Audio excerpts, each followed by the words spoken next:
नमस्कार मंडळी, आजच्या व्हिडिओमध्ये आपण जाणून घेणार आहोत श्रीयंत्र किंवा वास्तुयंत्र या संदर्भातली माहिती।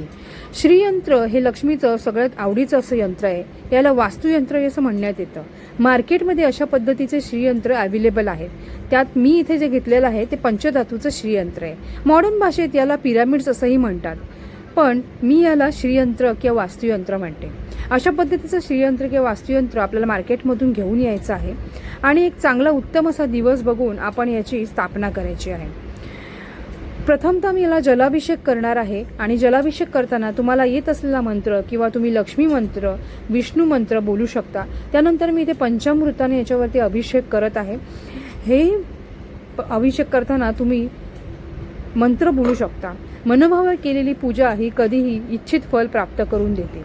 त्यानंतर या श्रीयंत्राला आपण पुष्पाभिषेक करणार आहोत। पुष्पाभिषेक करण्यासाठी मी ते फुलांच्या पाकळ्यांचा वापर करत आहे आणि फुलांच्या पाकळ्यांनी मी या श्रीयंत्रावरती अभिषेक केला आहे।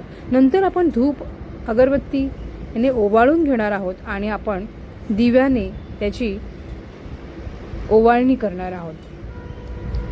श्रीयंत्र हे आपल्या घरामध्ये धनधान्याने लक्ष्मीची सुबत्ता वाढवतं आणि स्थैर्य निर्माण करतं। मी इथे घेतलेले आहेत काही तांदूळ आणि त्याच्यामध्ये मी इथे कुंकू ॲड केलेला आहे, कारण की लक्ष्मी मातेला लाल कलर आवडतो, त्यामुळे मी इथे कुंकू त्याच्यामध्ये मिक्स केलेला आहे तांदळामध्ये। आणि एका तबकामध्ये हे तांदूळ असे त्याचं आसन बनवलेलं आहे आणि त्या आसनाची आता मी हळद कुंकू वाहून पूजा करून घेत आहे।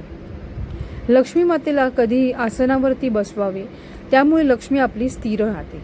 यावर मी हे वास्तुयंत्राची स्थापना आता केलेली आहे आणि इथे मी पुष्प अर्पण करत आहे।